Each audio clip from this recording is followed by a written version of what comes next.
Hello, everybody, and welcome. We are back. Another episode of the Town Social. We are all ready to set sail on another rip-roaring season with Huddersfield Town. This time in League One. Is it going to be a luxurious cruise on HMS Piston League or a terrifying trip on the Titanic? Who knows? We'll see. Let's hope it's a former. My name's Nick Barlow. Joining me tonight is Abbey Brothers, who knows? Andy K and Gas K. Thanks, Yep, guys. And yep. Tristan Campbell. Good to see you guys. Thank you for joining us. Thank you to everybody that's joining us tonight on this live feed. Please feel free to subscribe, get your comments in, get your questions, and we'll answer them as we go along. We're going to be looking at the pre-season, the transfers, a bit about what Jake Edwards has said tonight on Radio Leeds, and we're going to be looking forward with some predictions as to how we're going to fare next season. Let's hope that it's positive. But guys, there's a lot's happened since we did the last episode. Andy, you went to Austria for the pre-season. I've got to be honest, from the bits that I've seen, and I watched quite a few of the games, it looked really positive. It looked really, really organised, structured. The players looked a lot fitter. To be honest, it looked a massive upgrade on the pre-season before. But what were your thoughts, mate? How did you see it? Been seeing it live out there? I've seen it live. Yeah, so really well organised. They're a good bunch of people that are involved. The new guys have fitted in seamlessly. In terms of, we didn't get to go to the end of the training sessions because the club asked us not to. I think some people snuck up and looked over edge, Bielsa style with some binoculars, but we didn't do that. So the two games that we watched, the Limassol game, it's a little bit blurry because the Southern Terriers got me and quite a few other people a bit tiddly that day. We had angry wasps to deal with that day. But what I liked about them is that they looked leggy in that first game, but Limassol were quite a good team. But they kept doing the good stuff that they've been obviously working on. They didn't break from the patterns that Duff had been wanting them to try. They kept the shape. Some played really well. Miller played really well in the first game. So did Sorensen. Ruffles not so good in that first game, but we didn't resort to oofing it. We kept trying to do what Duff was wanting us to do. The second game, Hertha Berlin game, you couldn't tell what sort of standard of team they got. There were about 850 Hertha Berlin supporters there to about 70 Town fans, but the Town fans outsung them. My lad included at the front, singing their hearts out. At Berlin were looking at us going, who are this lot? But yeah, that was really good. And it was great to win that one. Again, they kept doing what Duff wanted them to do. They seem really well organised and people know what the roles are. The Q&A thing was the best bit for us. Obviously, we got to go to meet Duff and the senior team. There was who was there? Pato was there. Kevin Russell was there. Andy Kui, Q-U-Y, I don't know how to pronounce his name. The goalkeeping coach was there. And they came across really well organised. They fielded the questions really well that we asked.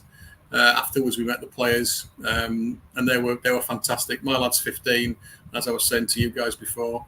Tom Openda looked after him really well. All the players were really respectful and we had a good laugh with all of them. They were really proud of him.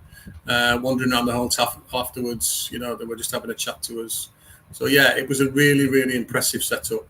And I think because I didn't see the Lecce game because by that time we'd come back home and I'd been to see Springsteen at Wembley Stadium. But in terms of setup, it looks like we play 3-5-2 and then we drop into 4-4-2 when we're defending sometimes. I think he was trying that out.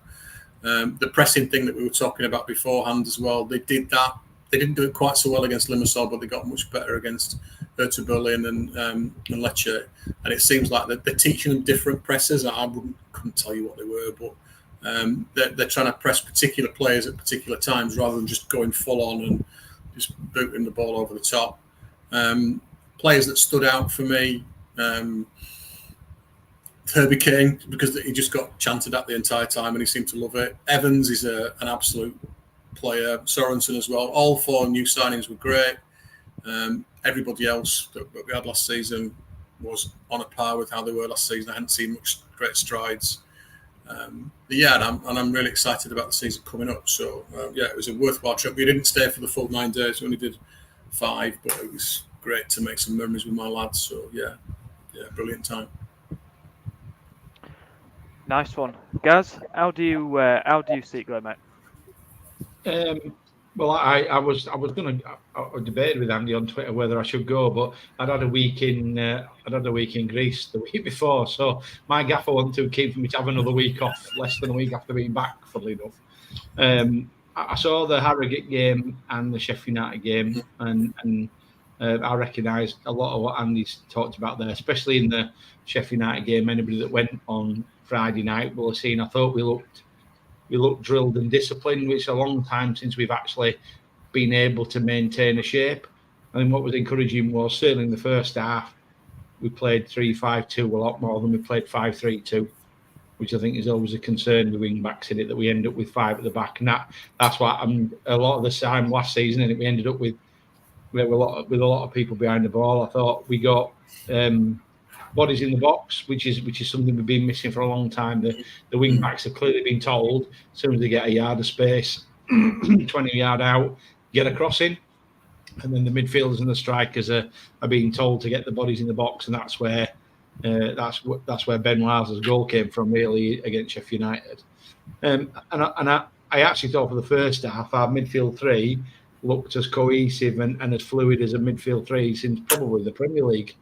And I know it's only 45 minutes, and I know it's only a friendly, but they were playing some decent opposition. And you saw in the second half when Sheffield United had obviously had a rollicking at half time, and they moved O'Hare inside a bit, then they caused some problems. But I was really with you. I'm with you, Andy. I was really impressed with Evans. I've been really impressed with him whenever I've seen him. He's quite tall. He doesn't look that tall in his photographs. Do you know what I mean? But he's actually taller than you think when you see him. Really good feet, and we might finally have found the centre midfielder who can pick a pass. Finally, we might finally have done one. Ben Wiles was all action. And then I think in terms of the other signings, Kane looked okay on the day, looked okay at Harrogate, looked a little overweight at Harrogate, looked a bit better against Sheffield United, I thought. But I'm not sure what his position is. He played him in the Jonathan Ihoggy role type position, but I'm not really sure that's where he should play. He didn't seem to influence the game. And then the two wing-backs, I was impressed with both of them, really. I thought they had a genuine width. Miller's got a bit of pace about him, which looks good. But interestingly, they were both reasonably defensively solid, which we're going to need, aren't we, at times in League One. And I think the signings have been 4 solid ones. And when you look at the league games they've played in League One, we're actually signing people who are League One, not veterans, but they're established. Johnson's played 140 odd games, Kane 150, and Evans over 100 games in League One. So I think there's been some really cute signings, and with the way Duff's pulling them all together, it seems to August quite well, doesn't it? I'd echo some of the points that you said, fellas. I think something that really stood out to me is, and you've both alluded to, around the structure. We seem to also build the structure in terms of the games as well. So it seemed to progress, like Andy alluded to. We seem to be kind of trying a bit of a high press and then a mid-block press and things like that. But he seems to have developed that through, he's taken it from one game and then he's developed it to the next game and to the next game.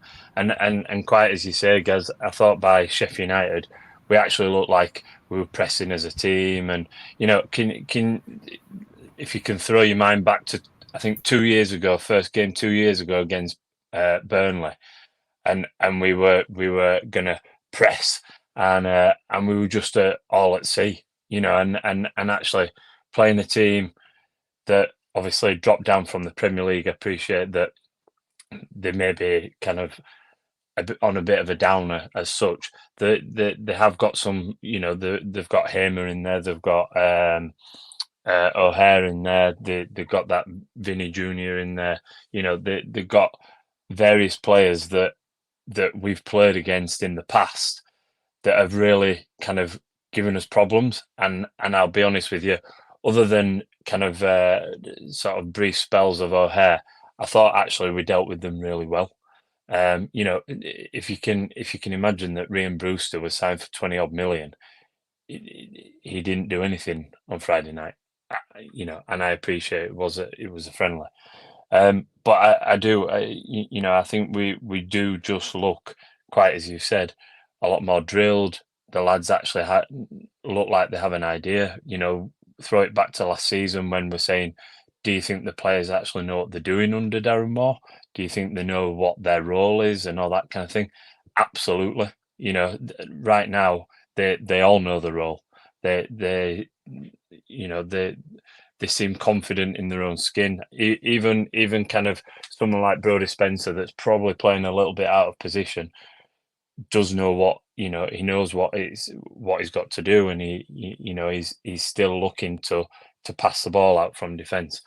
I think, just probably touching on some of the lads, I think Sorensen and Mikael Miller, I think probably bring two different aspects. I don't think Sorensen's going to beat a man. I think he's a bit like Sorba Thomas, where he passed the ball and kind of moved and then got the ball back and he'll cross it in. But I think Miller probably will beat a man. And actually, for the first time in quite a long time, we actually look quite balanced. Everything won't suddenly go through Sorba Thomas all the time. It will, I think we'll be able to go down both wings, and I think we'll be able to go down both wings with something different as well.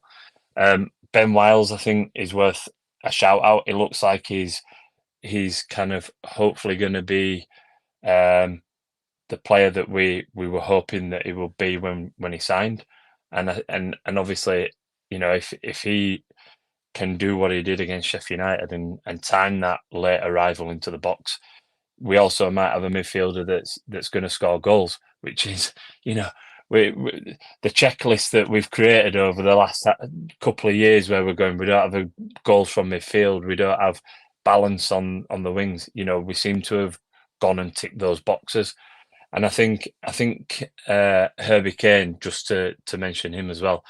I thought, as you alluded to, Gaz, Sheffield United came out second half, and not only I thought looked to up the tempo, I thought they got fired into us a little bit more, and actually Herbie Kane looked really game for that. I thought at one point he went and he kind of threw his weight about, excuse the pun, and looked really up for a bit of a fight in a friendly, which I think is positive for the season. So and then probably just lastly,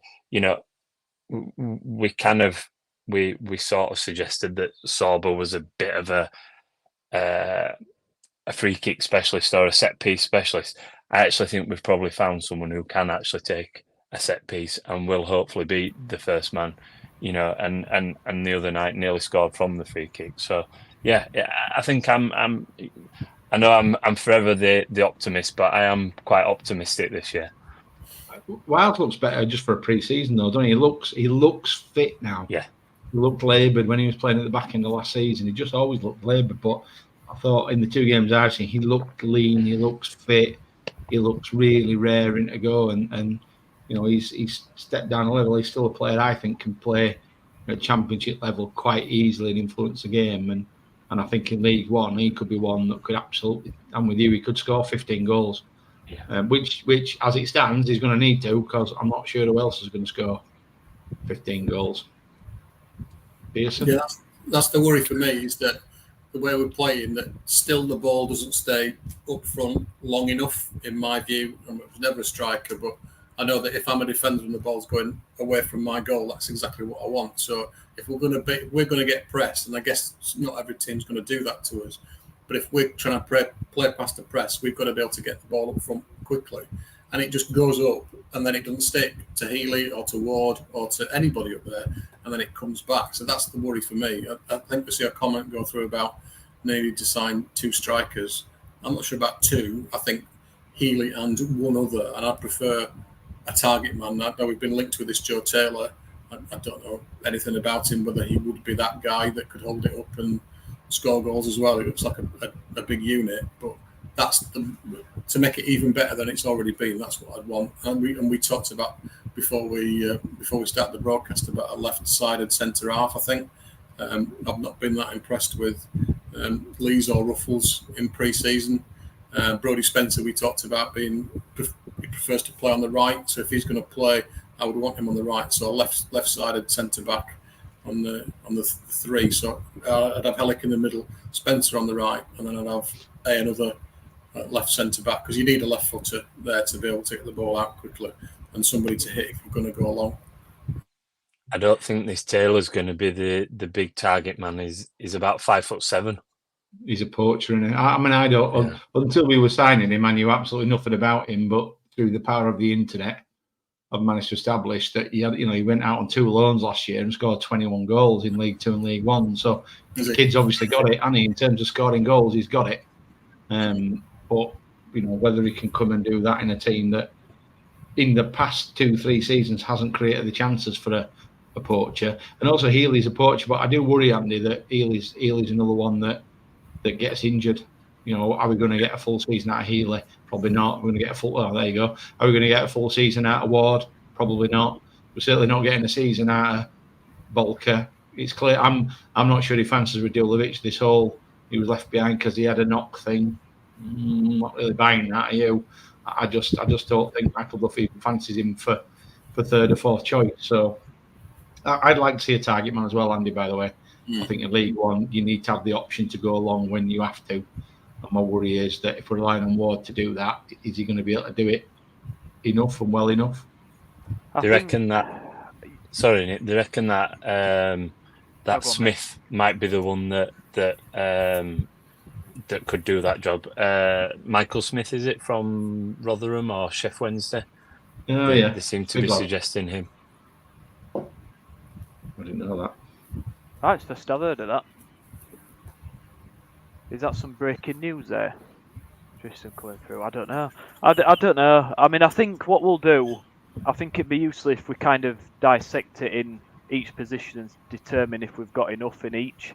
I think just to round off pre-season for me, I've just been impressed by the structure of it. And I mean, I know there was a bit of confusion and a bit of waiting with regards to the Austria pre-season fixtures, that it came out a bit late who were playing, but actually if you look at it in terms of the structure and who we've played, it's gradually got more and more difficult as the pre-season's gone on. There seems to be a real methodology there in the way that that's been put together, whereas if you compare it to the season before, it's chalk and cheese really for me. The players look fitter, they look more determined. I think we've signed some grafters, people that are for it to get stuck in, to work together. And there seems to be a good atmosphere around. I mean, I know it's difficult looking at the videos because it always looks like everyone's smiling and what have you, and you don't really know what's going on behind the scenes, but it looks like a cohesive unit. And Duff's impressed me as a manager with the things that he's been saying, the interviews. When the club give interviews, they're always kind of leading positive questions, but there were a few times where he actually said, "Oh, no, actually, no, I wasn't happy with this, that, and the other." And I like that. He tells it like it is. He's not going to take any bollocks off anybody. He's honest, hard working. If you work hard, then you'll do well, kind of guy. And I like that. I think is the right choice of the manager for Huddersfield Town. I think the fans have warmed to him, and I think it's a good fit. I mean, do you guys what have you made of Michael Duff specifically so far? I mean, it's early, isn't it? But I think the early signs are quite promising. I was impressed with him at the Q&A. When I asked him, I think the first question I asked him was why Town and why now? And his answer was because I didn't have a job, which I quite liked. Fair dues, tell it how it is. But when he answered the question, he answered it directly to me, and I quite like that. And I got the feeling that when you're with him, he's got this ability to make you to feel good. I think he's got that motivational capability. And certainly as he was wandering around, having chats to people at the sort of the mini function afterwards, just seemed like a really switched on bloke. But it's got very high standards. He was clearly not happy with the way they played after Limassol.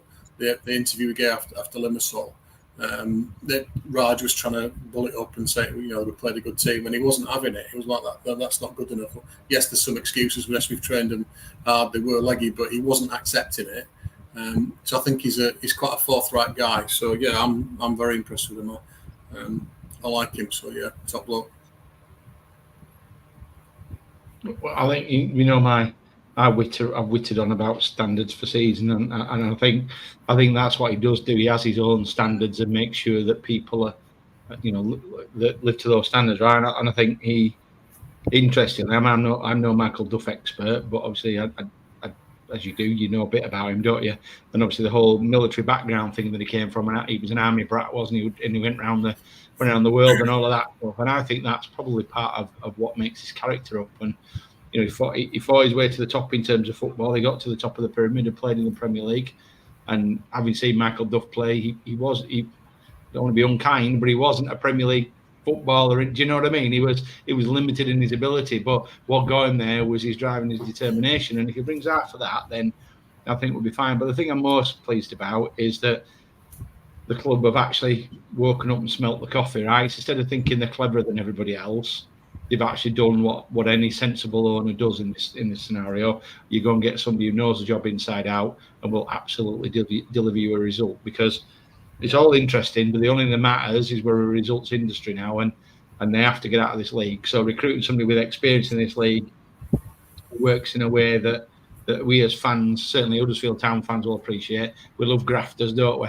Forget the skill. Like, will you chase that ball 50 yard? Yeah. No matter how crap you are, lad, you'll do for me. So, there's an element of that with Michael Duff in there. And I'll get onto the Jake Edwards thing in a bit, but, I think Jake picked up a bit on that in his feedback about why Michael Duff, and also he talked in the same way, Andy, about the coaching staff. Now, I've not met him and I don't know about him, but interestingly, Jake Edwards made the point that he thought the coaching staff were as strong as individuals as Michael is, and that's what's going to make them the best coaching team in League One. So early days, and we've had just over 18 months of Kevin telling us everything's going to be absolutely fantastic, and let's be honest, it hasn't been till recently, has it? So I just think they're making much more sensible decisions. It all feels like a sensible plan, not just some harebrained scheme. So I think it's a great appointment, and I think he fits with us as a bunch of fans. Yeah, I agree with that, Gaz. And as such a disciple of Dyche, he's always going to come with some standards and professionalism and stuff like that. And if his management style is anything like that of Dyche's, obviously on the pitch will be organised, will be fit, they'll run through brick walls like you've alluded to, but he'll also have a bit of fun with them off the pitch, and I think that's really important. But I think going back to kind of his playing career, he worked his way up through all 8 of the top tiers. He had promotions from kind of National League South and National League and kind of FA Trophy wins and stuff like that. So he's achieved at kind of every level, and I think that's really important. But I think just something probably to note as well that kind of that Nick alluded to a little bit before. I think something that's really quite important is that we're actually. I appreciate it's not quite to the same level, but that year that Wagner had his kind of bringing in German captains, we've gone and got some of the best players from League One, and I think that's really important as well. But he also knows them, he's been in and around that league, and he knows who these players are. So yeah, I think from that perspective, it looks really positive, and I think. Obviously, Martin Patterson, he didn't have the greatest time when he was here as a player, but, I think it's always beneficial to have someone who's been at the club, who knows what the club's about and knows what the fans are about. And he's obviously cut his cloth with Duff at Barnsley and Swansea, but also has gone away and done some of his own stuff in America and, as a manager at Burton towards the back end of last season, which, again, I think is really important that he'll be able to bring his own, spin on things and can probably add to that Duff's bringing. One of the questions that I asked at the Q&A wasn't directly about the shit show that we had at the end of the last season, but I asked him, what have you done to prevent that from happening again? Because obviously we didn't want to go, raking over the coals, but we didn't want that sort of scenario happening again. And he talked about the team creating their own sort of value. They were tasking him with coming up with their own values, and it's very much going back to his army background, RAF background, that type of stuff. So the team are being tasked more with taking responsibility for their own standards and their own behaviours, rather than having the sergeant major telling them what to do all the time and therefore being responsible for it. They're creating their own standards and their own values, which I'd like to hear.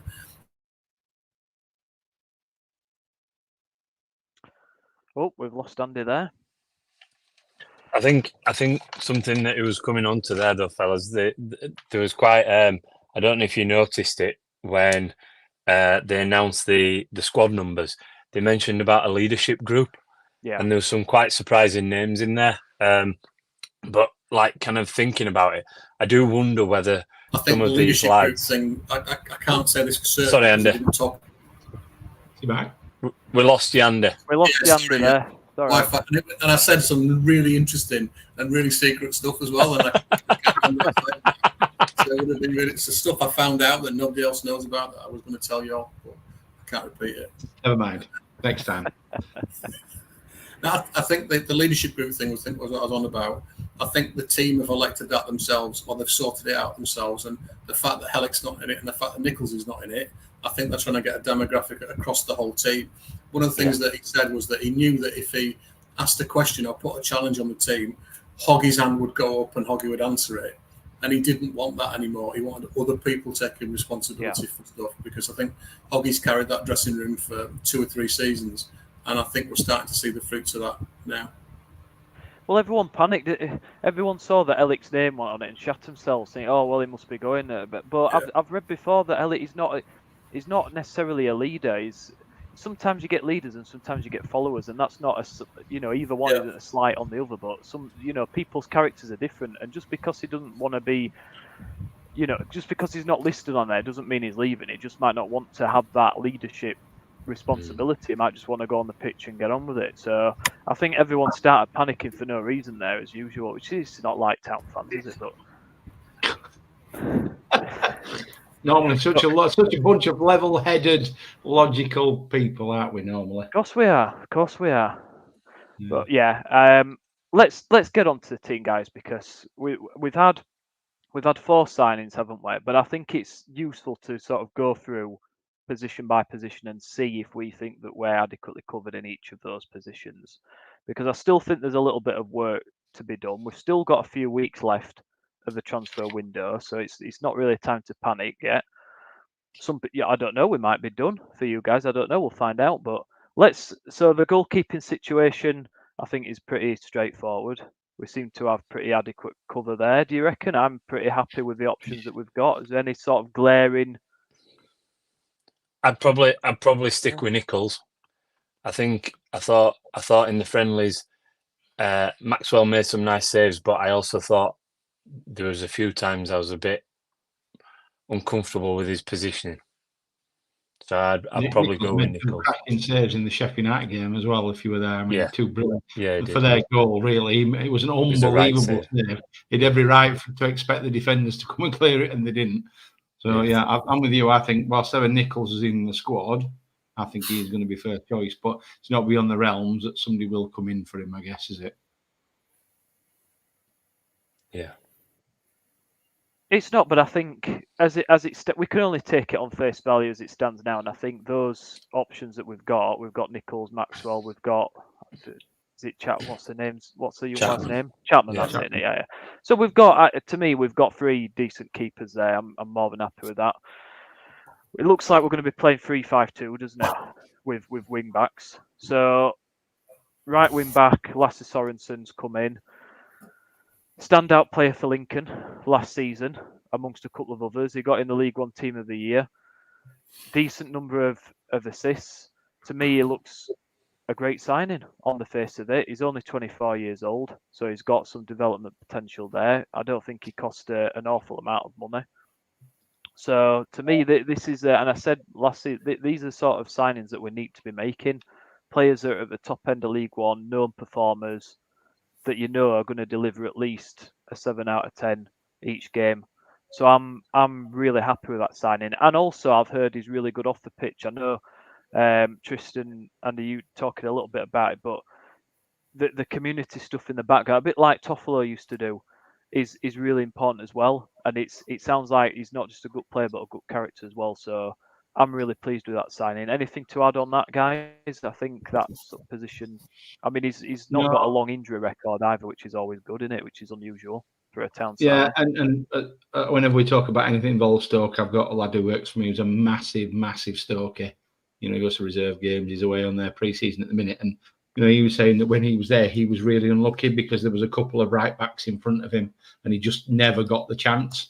Well, they rated him quite highly at Stoke, and he wanted to play football. That's why he left. He could have still been on Stoke, no doubt, at mad Stoke wages that they pay.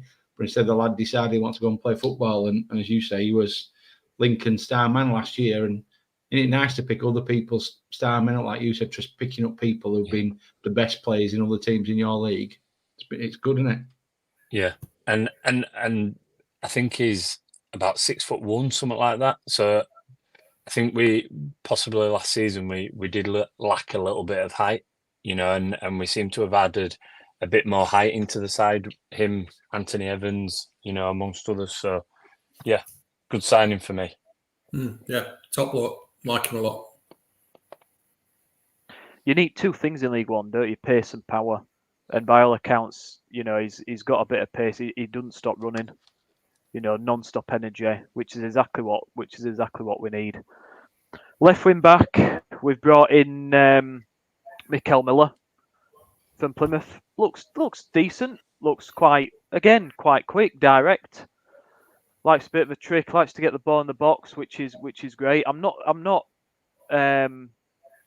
too sure about his defensive capability. He's more, the bits I've seen of him, he's more kind of going forward than defensive, but seems to be a good option, and I think he will contribute with assists. The only question mark for me is his injury record.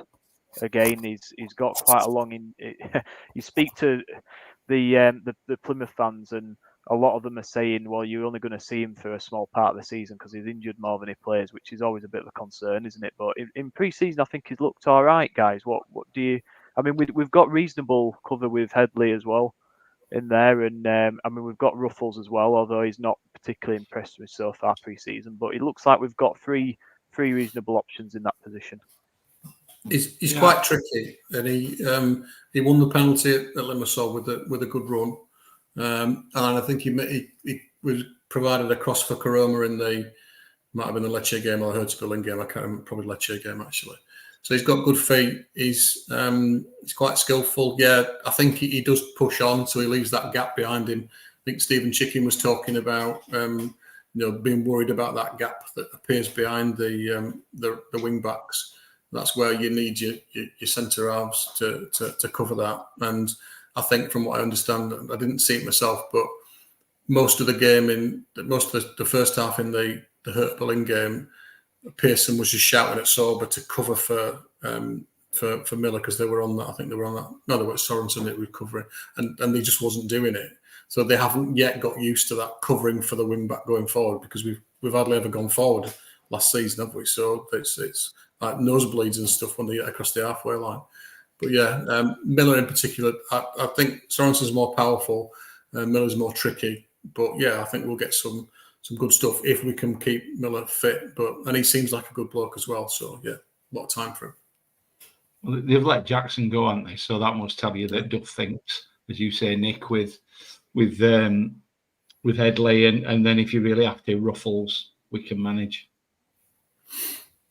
I think both of them, Miller and Headley, will probably be interchanged a bit, won't they? You know, and that'll probably, if there is concerns around Miller's kind of injury record, hopefully they can manage that by using them both in equal measures.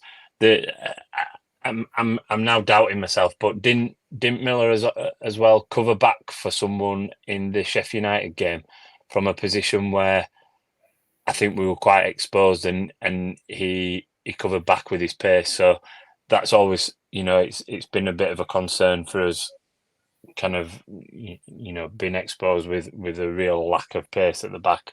So that's a real positive for us from that perspective, I think, as well.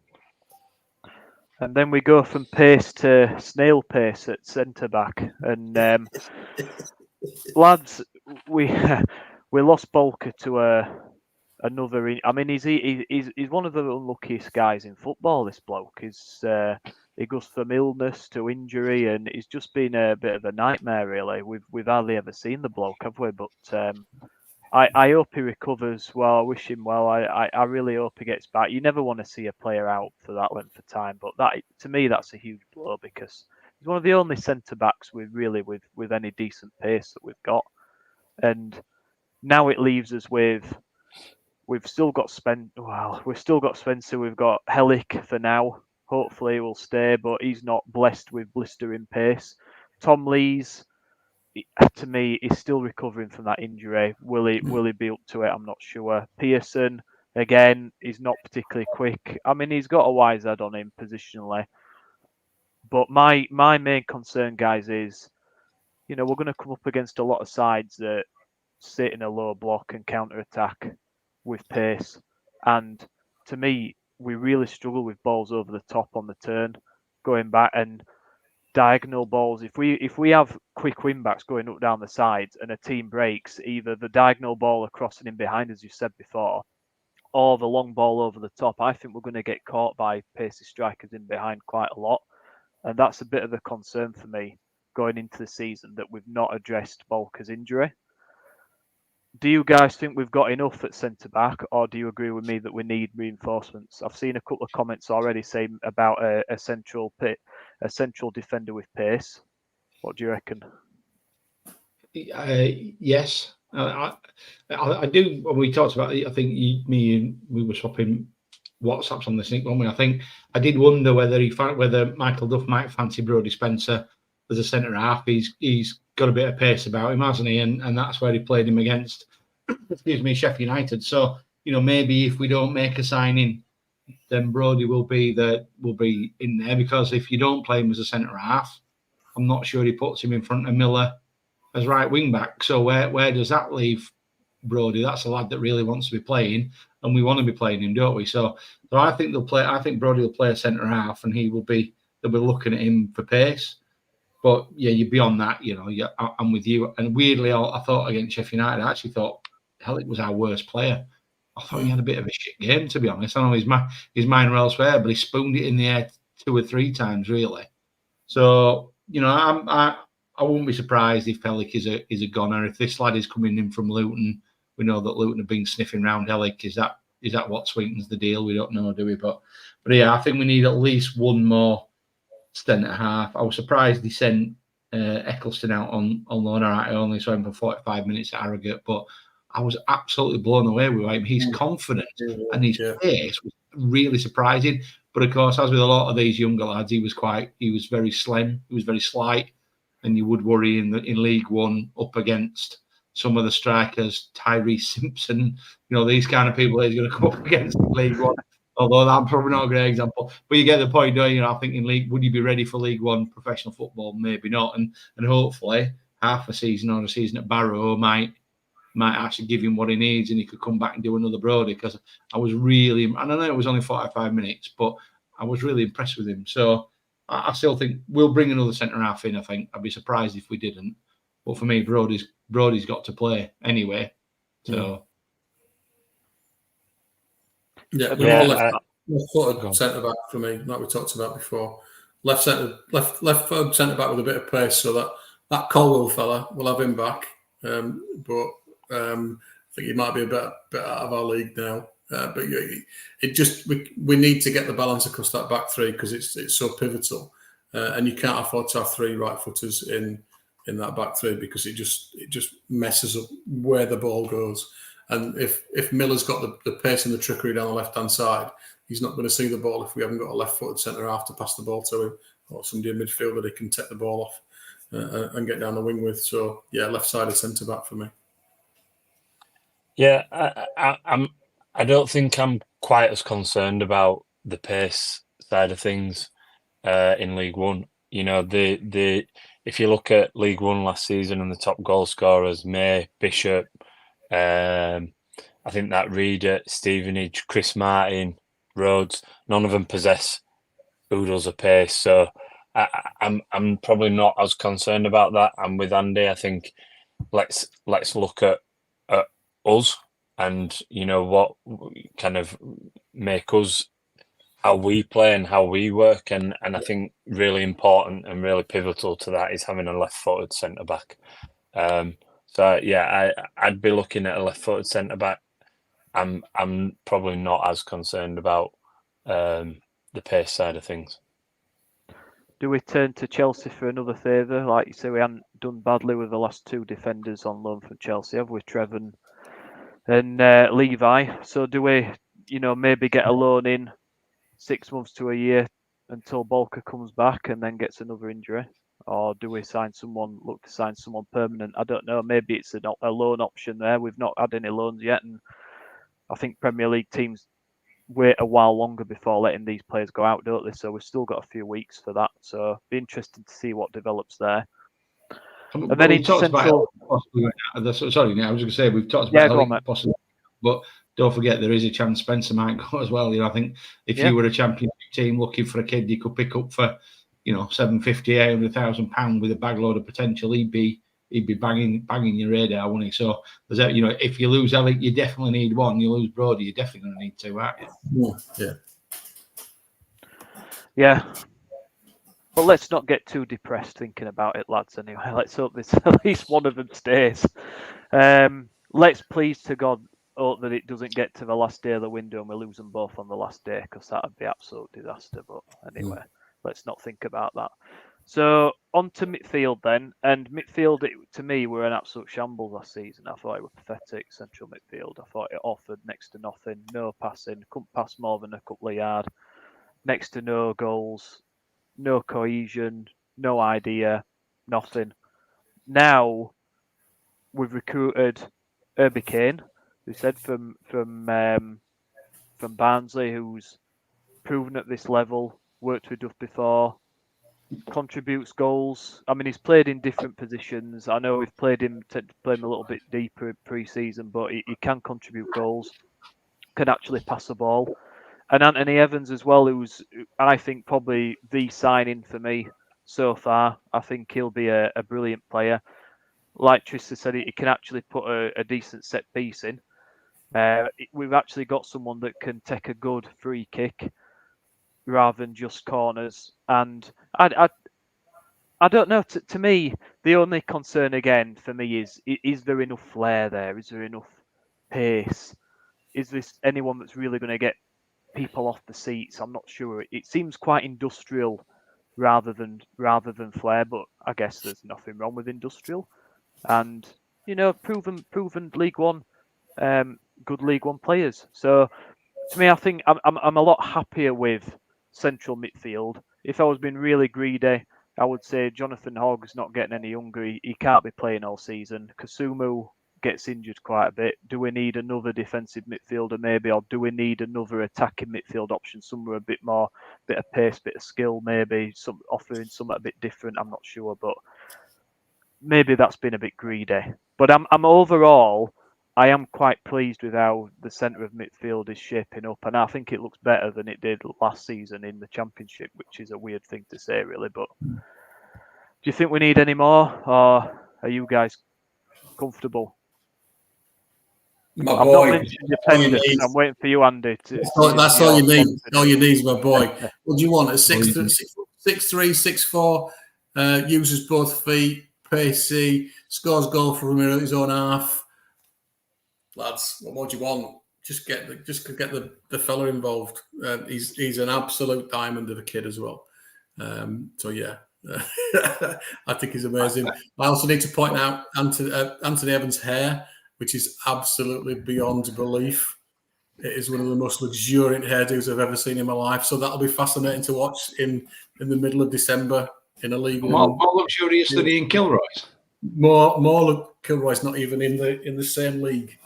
Not even in the same league. He's going to be at the front now, though. In fairness, in Kilroy. So yeah.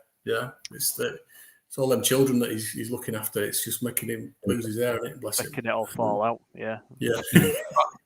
I'm unique. I think, ironically, I actually think if we'd have had this midfield in the Championship last year, we might have fucking stopped up. I actually think we've got a better midfield than probably the last 3 seasons in the Championship. You've got 6 genuine starters in Kasumu, Wiles, Kane, Evans, Hogan, Iopenda. It don't really matter which of the 3 start. They're all League One or better quality, aren't they? But Duff's going to have to get the mix right.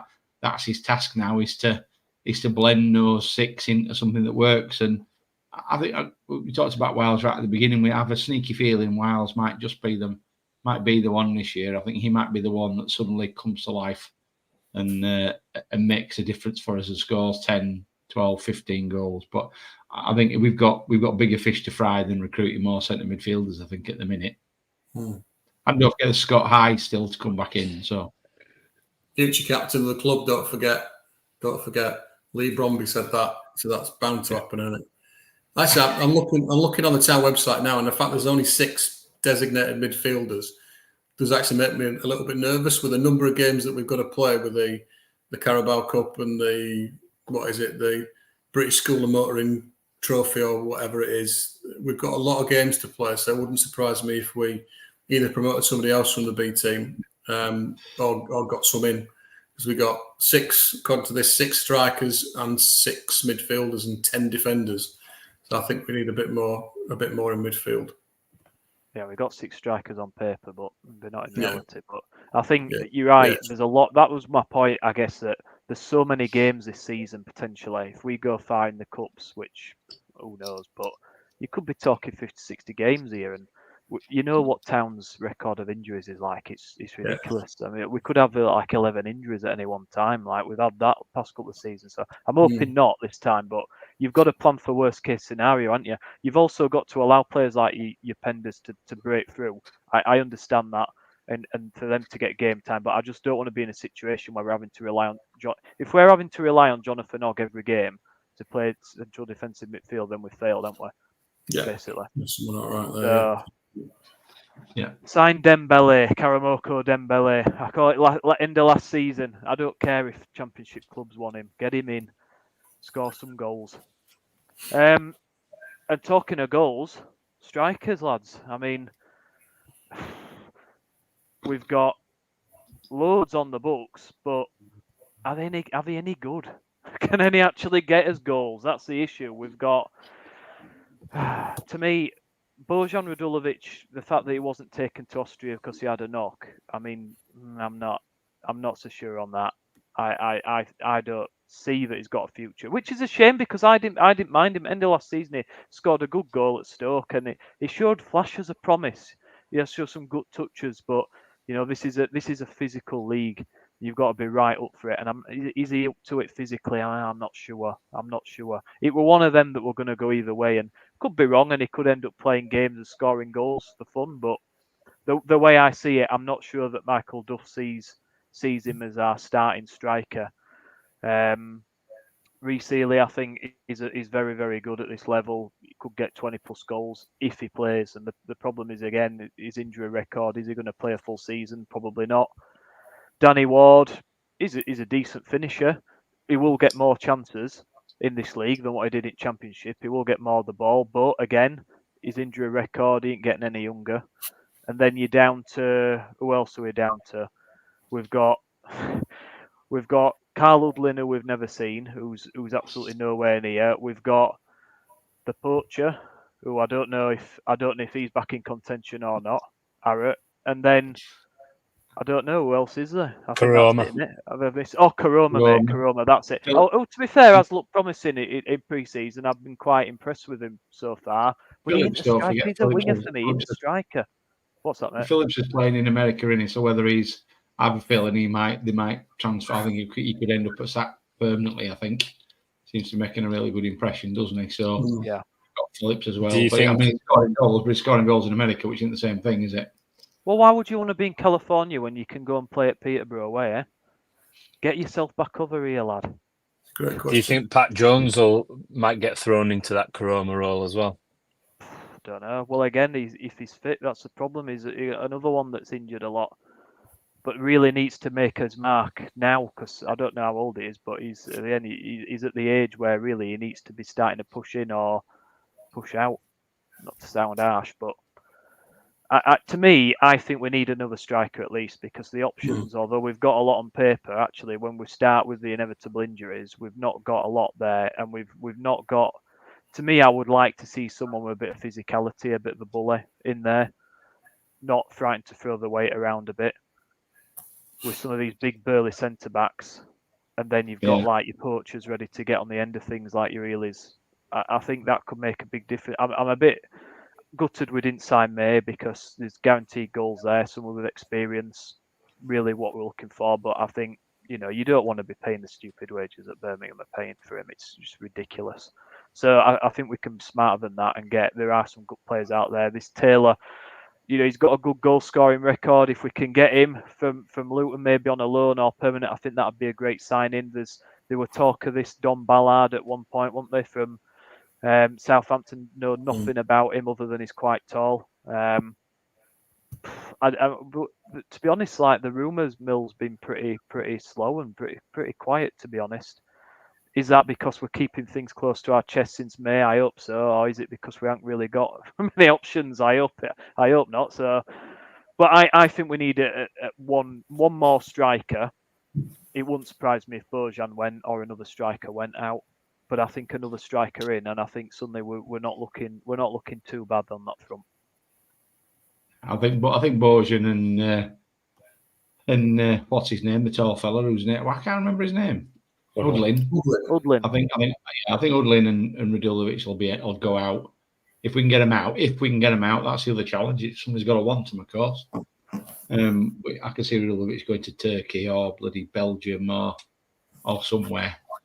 But yeah, I'm with you, Nick. Beyond Healy, is there anybody in that team other than Healy who you think has any chance of scoring beyond 15 goals in a season? Ward's never scored more than 10, has he? I think is it 10 or 12 or something. So we're still short of 20, 30 goals to be a promotion winning side. I was looking earlier. Bolton scored 86 goals. Peterborough scored 89 goals last year and didn't get promoted. So, you're going to need to be in the 70s, aren't you, in terms of goals scored? And what did we score last year? 40, 46, 45 or something? So, we definitely need another goal scorer. But the goal scorers cost money, as we found out with May. There doesn't seem to be that many out there as well.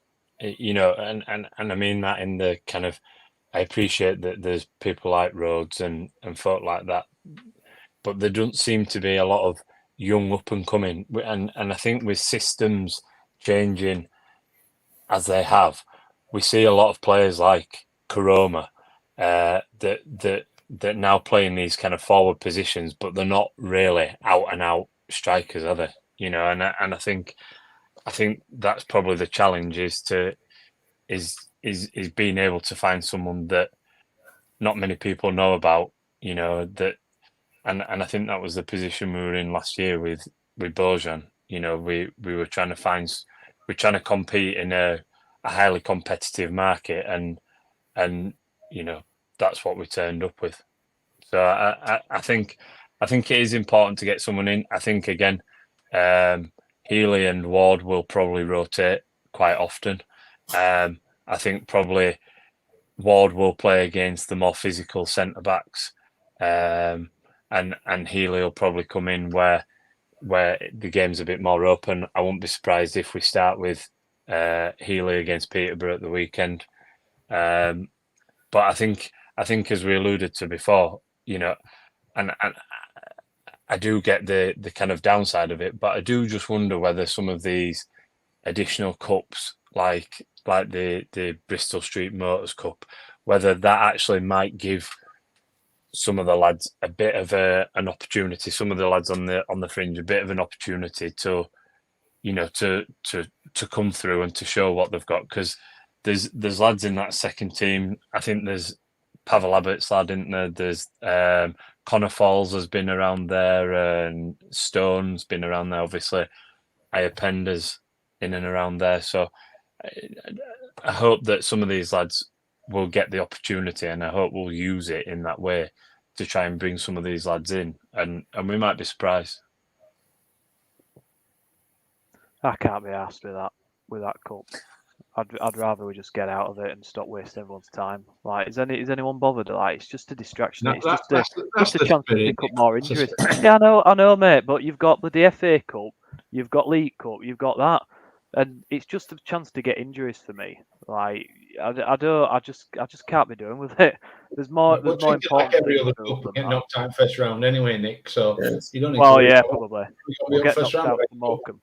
Yeah. But really, we've got to just concentrate on the league, haven't we? I mean, Kevin Nagel said promotion is the aim, undoubtedly the aim. Do you think we've done enough in this window to really make that statement that we're really gunning for promotion at all costs here? Or do you think, 4 signings, you look at what Birmingham's done? To me, that's the other end of the spectrum. To me, that's insane spending.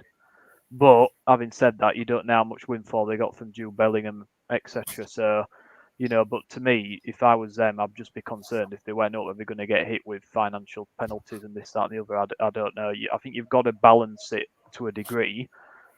But have we really spent that much? Have we really been aggressive in the window in getting the players that we need? I'm not. If you had to rate this transfer window as it is now, for me, it'd probably be a 6, maybe a 7 if I were generous. I mean, what do you guys reckon? I'd go 6 as well. I think we lost 3 last week. 3 players: Thomas, Jackson and Eccleston. And looking at that squad on there, it looks light. And like Gaz says, we're short of goals, and I think that's why I haven't listened to the interview with Edwards yet, but he's talking about they're wanting a striker, at least a striker. And that could be Taylor, it could be a Premier League loan, it could be anybody. But yeah, we're 20 or 30 goals short of making a real play for him. I live in Barnsley, and I know that they scored quite a few goals last season as well, and still didn't end up going up.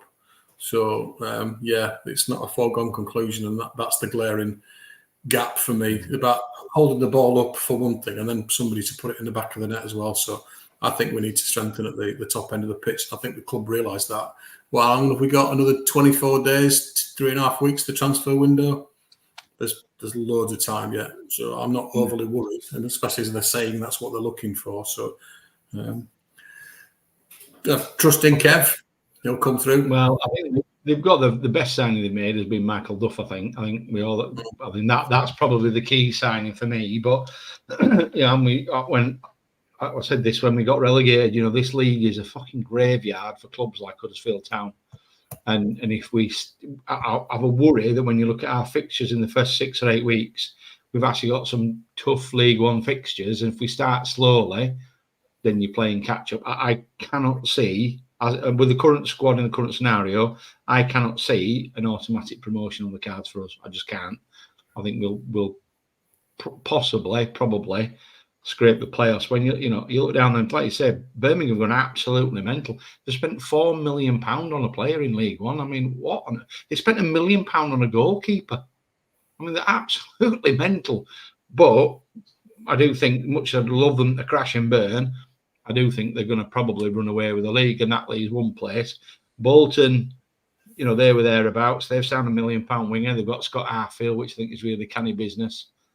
Posh do what they do. Peterborough always there or thereabouts. Rotherham have signed, a dozen players, and they've signed Hungbo, haven't they? They've signed Johnson Clark-Harry. They've signed people who can impact games at League One level. Wrexham, they've not paid any money out, but they've paid some massive wages. They've signed some goalie from Arsenal on 20 grand a week, and that kid from Leicester.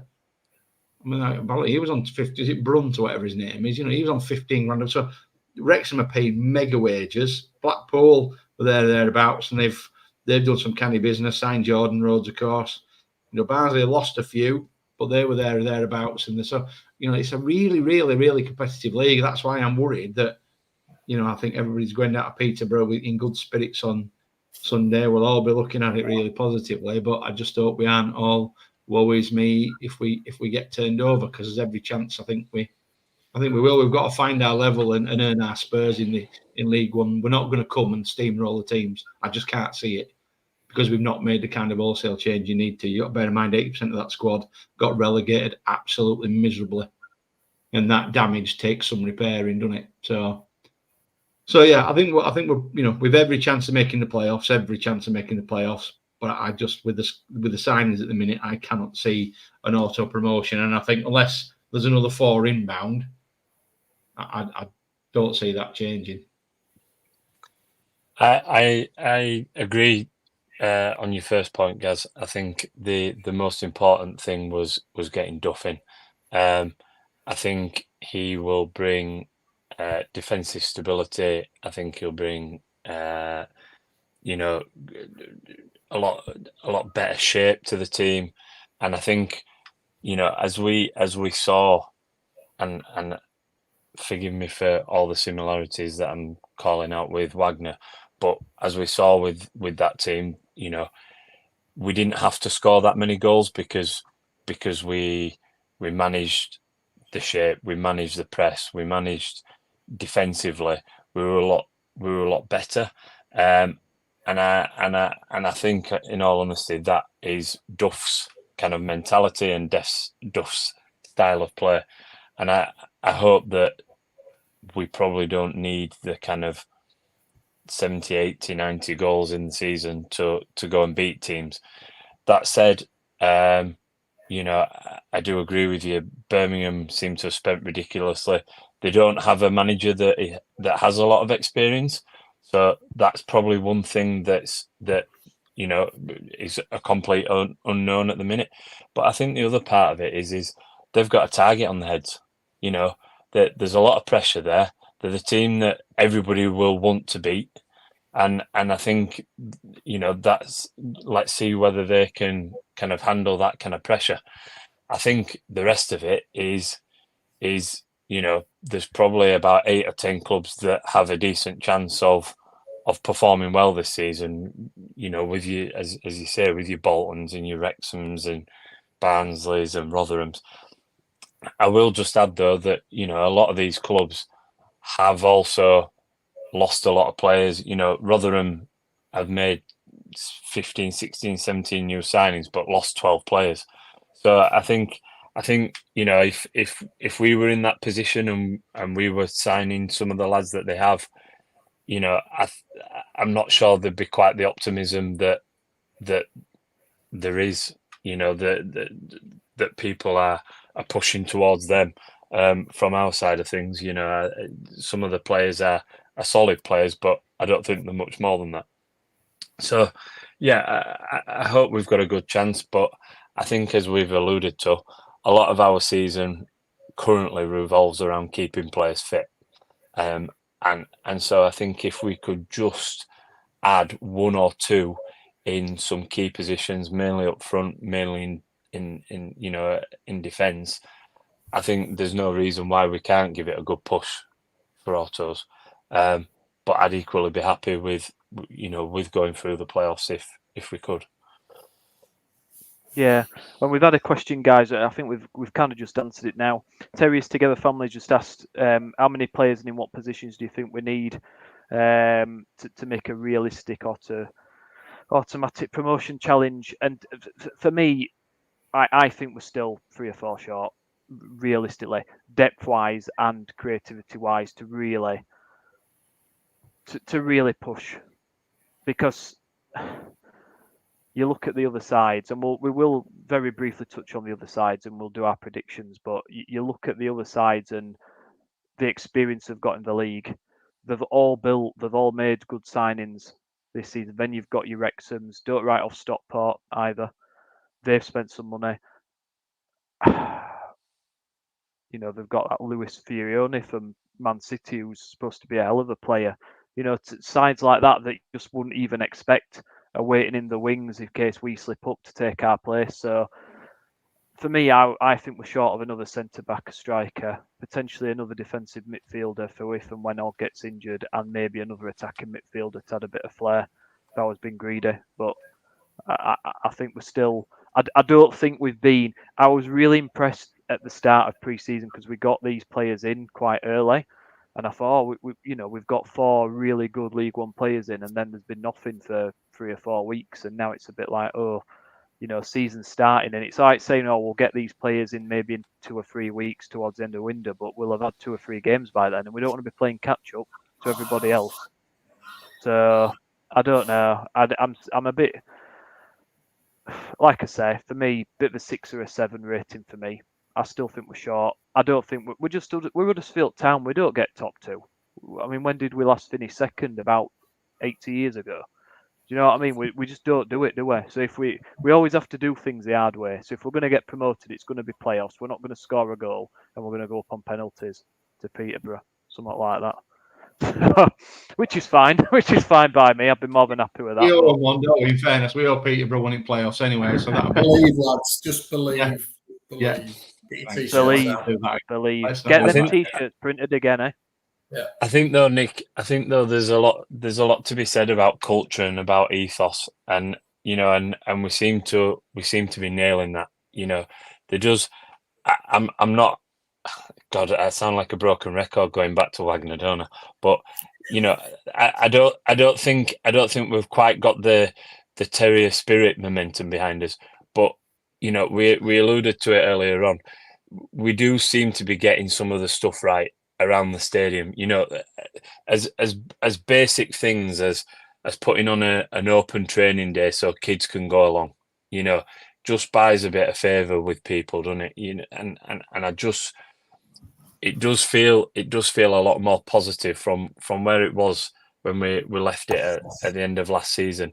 It feels a lot more positive, and it feels a bit more like the kind of community are behind us, and I think that's really important when you are coming up against other clubs. Your Birmingham's that are going spending a load of money. Are they going to dig deep? We play Birmingham twice, I think, on Tuesday nights, as well as Wrexham on Tuesday nights. Are both those teams going to dig deep when they need to? If it's wet and cold and miserable.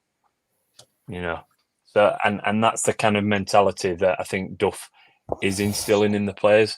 So I think I do think, although we can't see some of the positives, I think there is some elements that possibly we might have that other teams don't.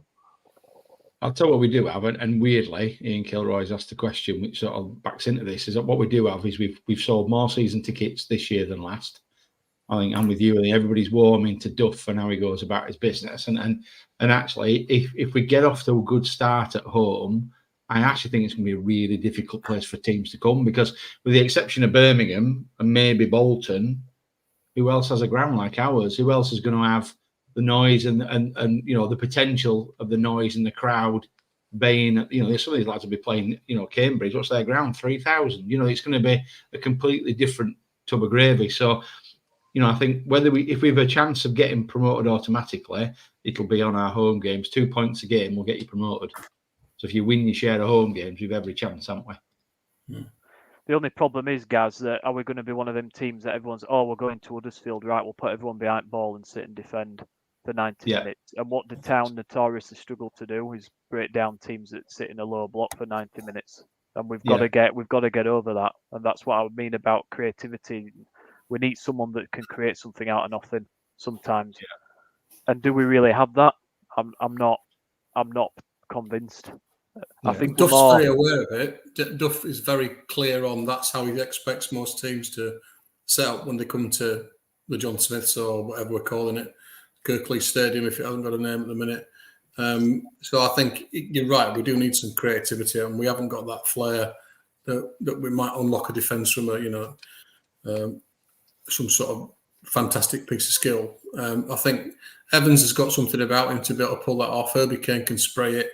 But have you got anybody that could do what Rudoni could do in spits and spots last year? Probably not. So I think we do need somebody creative, because most sides will just sit and go, right, we'll take a point here. It's a difficult away. It should be a difficult away place for lots of teams to come. So we have to be ready for that and see what we can do. Yeah. Well, that's why I do think actually away games might suit us, because when we play, although when you look at our first run of away games, we've got some tough places to go. We've got Peterborough, we've got Rotherham, Bolton, Reading, Birmingham. They're our first away games. They're really tough away games. Well, those teams are going to be under pressure to play. Those teams, Rotherham's fans, Bolton's fans, they're not going to accept them sitting in a deep block at home against Huddersfield Town. They're going to, and I actually think those teams. I think you're right, and I think as we showed against Sheffield United in the first half, if a team comes and steps on here, we have got a bit of quality to play around the press now, whereas we really struggled with that last year. So, I think away from home, if a team comes on, I think actually in any game, if a team comes on to us, I actually quite fancy us. But time will tell, Andy, whether Michael Duff has got the key to unlock that conundrum of the last 4 seasons for Town, where sitting a lower block, you're guaranteed a 0-0 draw at least, aren't you? Well, that's his League One experience. You'd think he'd. Oh, he's gone again. Oh, he's gone again. Let's Internet so, must be guys. really bad in Penistone. Must be.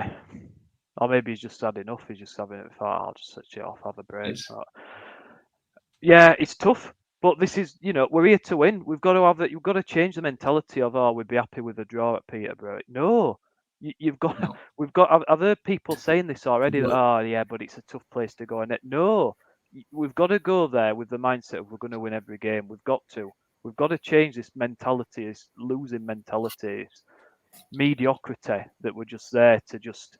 If we get a draw, it's fine. It's a tough place to go. We deserve to not get the 3 points because they're a better team. No, we've got to go and we've got to exert our authority on the game early and try and dominate and get the 3 points and look to do that every single game. And there's no reason why we shouldn't be doing that. So I think with the home games on paper, they don't look too bad in these first list of 12. I know Ian had said first 12 games. I think we've got to go with no fear. We've got to go with no fear to these places. None of these are any great shakes. Let's be honest. We're in League One. They're not brilliant sides. We can get them, and I think if we get another striker in as well, I think we can cause any team problems and beat anyone on the day. I think we've just got to go in with the right mentality.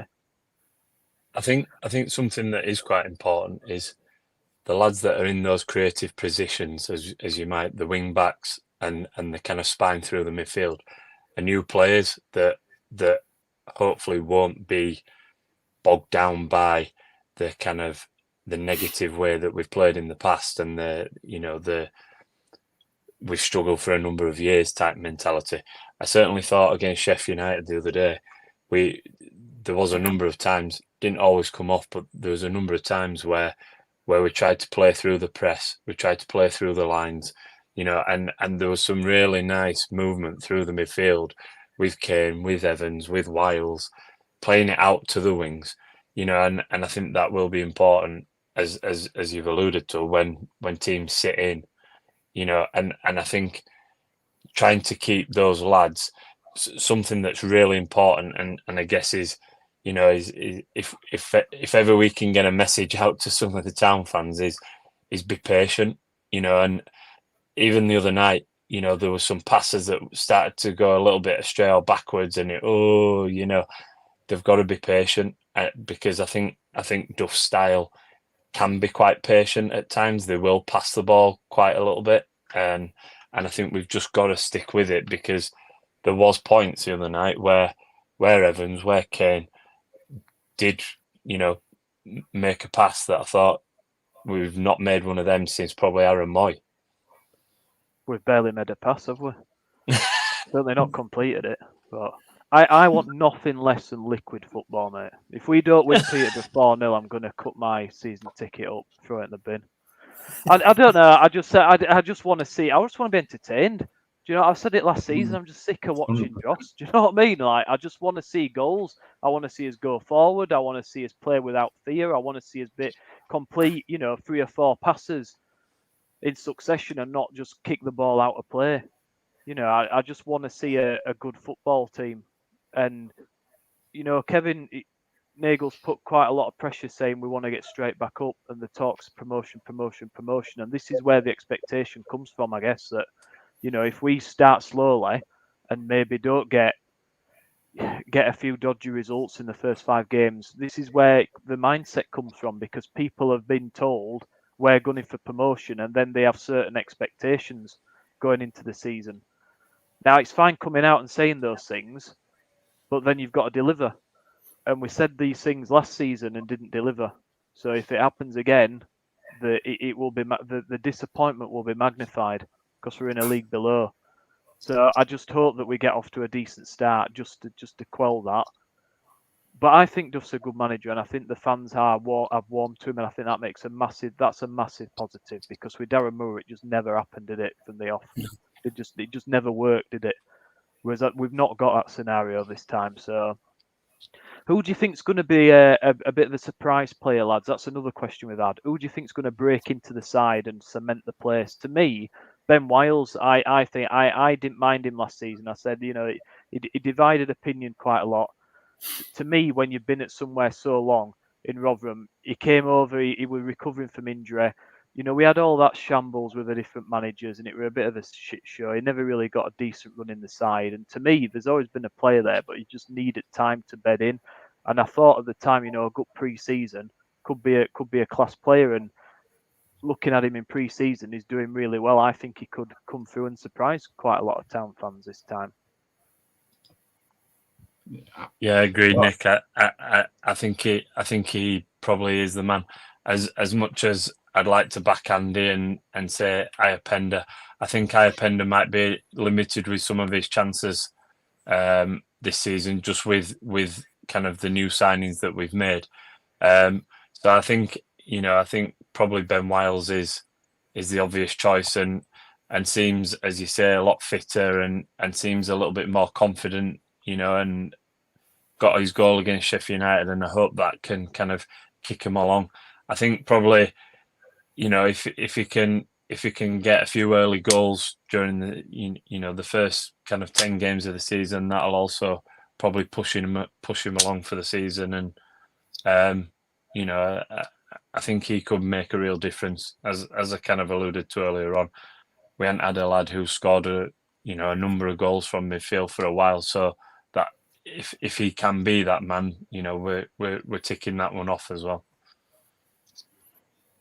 I think for me, as well as my lads here, I think Ian Harrop might have a breakthrough season if he stays, if they don't offload him. But there's something there. He's got something, and he's had a little bit of time in pre-season. So you never know. He could be the guy that he's just got something. So he could be the lad that breaks through for me. Yeah, I mean, Wells is a good shout. We mentioned him before. I think everybody can see Iappenda's quality, can't they? I think we all know the lad's got everything it takes. Perhaps he needs a break, and then you've got the others that are going to rely on somebody being injured, or Harrott or Headley. They're going to rely on getting a chance through injury, and then, as you say, taking it. And I do expect Spencer to play as a centre half and go from strength to strength. I'm a big fan of Brodie Spencer. I think he's the kid's got everything, and it seems a great attitude, which is a result. So, I'd really like to be talking about a young striker who's going to come through and break in and score 20 goals, but I'm not sure we've got one of those. So, Woodlin. Yeah, maybe for Molston Moors in the North East Counties League, maybe. He wouldn't get a game at Golka, would he? Tyrese is going to get an hat-trick against us, isn't he? You just know that, don't you? You just know it, don't you? Well, Alfie May will. Iman Rhodes. Yeah. Ian's asked here, what do you think the starting lineup for Peterborough's going to be? I think we'll get on to the only other thing I want to touch on before that is Jake Edwards has interviewed today. Now, he's talked about the striker coming in potentially, as you said. The only other thing that he talked about is obviously his role within the football club and the things that they've been doing off the pitch, and the work that they've been doing behind the scenes to make the stadium better in terms of aesthetics, but also in terms of the functionality with the kitchens and generators and toilets and this, that, and the other. But they've done a lot of work behind the scenes at the offices. They're looking to improve match day experience with the fan zone outside and everything. And I wanted to mention it because we moan a lot, and obviously it doesn't count for shit if the first team's awful, because the product that we're going to see is terrible and no one's going to go. But it is important to have these things behind the scenes, to have the right infrastructure, to make it a palatable place to work and to visit. And I think that, the improvements we've not seen the like for years. And I just wanted to mention it as a thumbs up, really, on my part, because I think the stadium looked really good. I think the ideas that they've got around the heritage and some of the wall paintings and everything are brilliant. Getting the fans involved with it and really trying to do the best to make it our home. So, yeah, it was just a bit of something a bit positive to mention, really, that I think they're doing. It's amazing. Honestly, Nick, it's amazing what a lick of paint does. How much nicer the inside. I sit in the upper tier, and how much nicer the ground was, how much nicer it felt, and it was a lick of paint. And the other thing I did notice, which would be really unfair not to mention it, was that actually, I know it was quieter, but they've clearly had some customer service training of some kind. When I scanned my ticket, the guy said to me, "Enjoy the game," and then when I went and got a cup of tea, the lad said to me, "There's your cup of tea. Milk's over there," which normally they just give you a cup of tea and turn around and start chatting with mates. Your milk's sort of signpost, your milk and your sugar's over there, mate. Hope you enjoy the game. And I've been going to town to that ground for 30 years. It's the first time anybody's ever said to me, "Enjoy the game." And it was two people within 15 minutes of each other. So they're clearly getting some kind of customer service training around how we should look after people and what you, and that for me, they're little things, but they're little things that mean a lot. You know, my unit and making it feel like our home, which Jake Edwards talked about tonight, is a key. And just giving them stanchions a lick of paint, what a difference it's going to make. So, yeah, I'm all for it. You're right. If we lose 4-0 to Peterborough, I'll be saying, fucking paint Paul. They might paint it walls, get some strikers in, but you have to give it. You have to credit where credit's due. You're rightly saying it. We've had a long time of it feel we talk. You can't build a winning mentality when you look round the place and go, "Well, this is a dump," can you? How shite were them changing rooms on that video, by the way, pre-makeover? It looked like opening scene from Saw. I've never seen out like it. It looked like something that you'd see like non-league, like Scorby playing field next to me. It can't have been that bad, really. It must have been made up to look worse than what it was, because honestly, it looked horrendous. But they do look good now, and all all credit to them. It looks a lot more, dare I say, professional. I'd like to see a big screen in. To be honest, I'd like to see a bigger screen in the stadium, and I know that's something potentially in the pipeline to do. My wife's been watching the program on Netflix about, is it Dallas Cowboys cheerleaders? I wouldn't mind seeing some of them either, but maybe that's just me in my twisted ways. But if we sort out the entertainment a bit more, pre and post game, make it a bit more of a day experience rather than just you go in for the game and go home. Have better food and drink, and I'd say update all the facilities, then it can only be a better thing for everyone. And the football comes first, but the other stuff makes a big difference as well. So that was great to hear. So lastly, guys, I think let's talk about Peterborough. So Ian's asked a question about the starting lineup. Anyone want to volunteer a starting lineup for Saturday? I think probably the starting lineup that started against Sheffield United. Yeah, that was easy. It picks itself. I think it picks itself pretty much at this minute in time, doesn't it? Yeah. Wouldn't surprise me if he swapped Kane for Hogg. That wouldn't surprise me if that happened. I think he's injured. Is he injured? Is he? Well, maybe. Yeah, maybe, he didn't train. He didn't train in that open training session. Right. Okay. Well, I don't think he'd be a million miles away either, because he didn't change it for 60 minutes either, did he? It was a fair while before he changed it. So yeah. I wouldn't be disappointed with that. I think that team's got enough to go to Peterborough and win.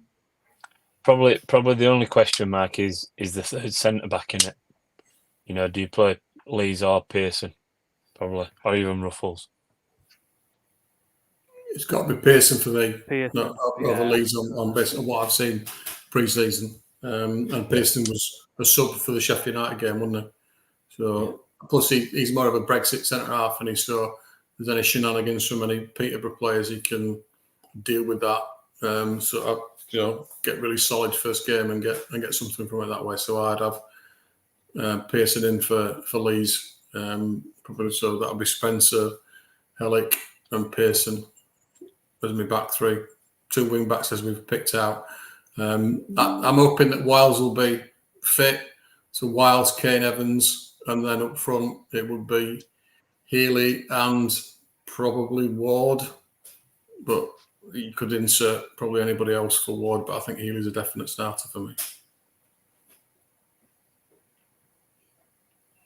Yeah, I'd agree with that. And do you know what, Peterborough, they're a good side, been there, done it, got the T-shirt, haven't they? But they've lost some key players this season. Burrows is a big miss. I really like the look of him. I mentioned him before, and I'm not surprised he's got a championship move. He looked good for Sheffield United. I think he'll be a very good player. And they've had a few other losses as well. So, but they're always up there, aren't they, Peterborough? They always they'll go down to bloody, I don't know, Gateshead and pick a young player out, and then he'll turn into Maradona. I think I think we can go down there and get a result. I think keep the same team as you said, and I think we can give them a good game, and it'll be a good barometer. It'll be a good barometer of where we are at this moment in time and what we can expect, because I think that's probably in the top 3 toughest opening fixtures we could have got. In a way, that's a good thing, get out of the way early. But I don't know. We'll see. I mean, dare I ask guys to round this off, where if we keep the squad now and don't make any more signings, where do we think we're going to finish at the end of the season? I mean, it's a tough question, isn't it? But we can only go off what we've got. The squad as it is, potentially playoffs for me. With some additions, we could push top 2. I can't see us winning it though. But yeah, we need some additions to. But as it is, I think we've got a chance of playoffs.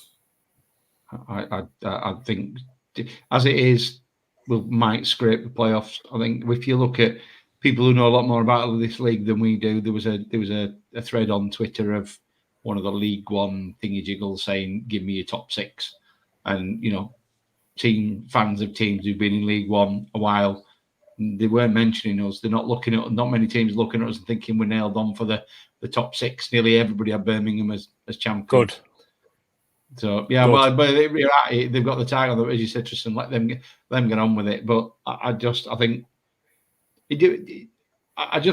hope we don't have a. I just hope we have an okay start, because, as I say, I think it could. Sorry, I'm just laughing at a comment. It could have. It could have a. If we don't clean up after 3 games, if after 3 games we're still struggling, we haven't set the world alight. We've just got to try and I know this is Rich coming from me of all people, king of knee jerks. We've got to try and just keep steady, haven't we? As you said, Andy, before, there's still 3 weeks left of the transfer window yet. We don't need to panic just yet, do we? But it'd be really nice. That team's got enough to go down there and win, no doubt. I think it'd be nice just to have a, just to try and get it relatively kind of steady, wouldn't it? We've had so much up and down over the last few seasons. Just a bit of consistency would be good. But I do think we've got enough to be in the playoffs. I'm more hopeful because we've got Duff as manager, and what he brings. I do think there is still 1 or 2 players to come in that will, as I alluded to, that will add to it. But yeah, I think we can finish up there. Just interestingly, Peterborough have Bilakapic, Critchlow Noble, and Jed Steer in their team. All players that we've got rid of in the past. So it'll make for an interesting game, I think.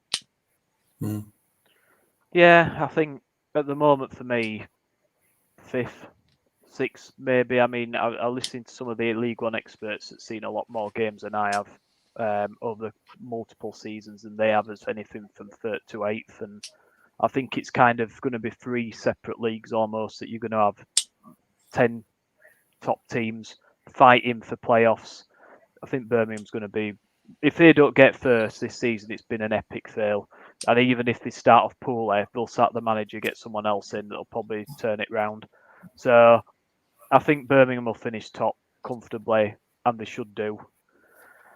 I think Rotherham, Steve Evans, proven at this level, is a master of League One. They've made some good signings there. Ungbo, as we've said, Clark Harris, guaranteed goals at this level. think they'll be second. And then you've got your Boltons, you've got your Charlton, and everyone's favourite at the helm. Is what's his name? It's just left my mind now. Nathan Jones. Nathan Jones, that's it, Nathan Jones. So that'll be a nice return for him.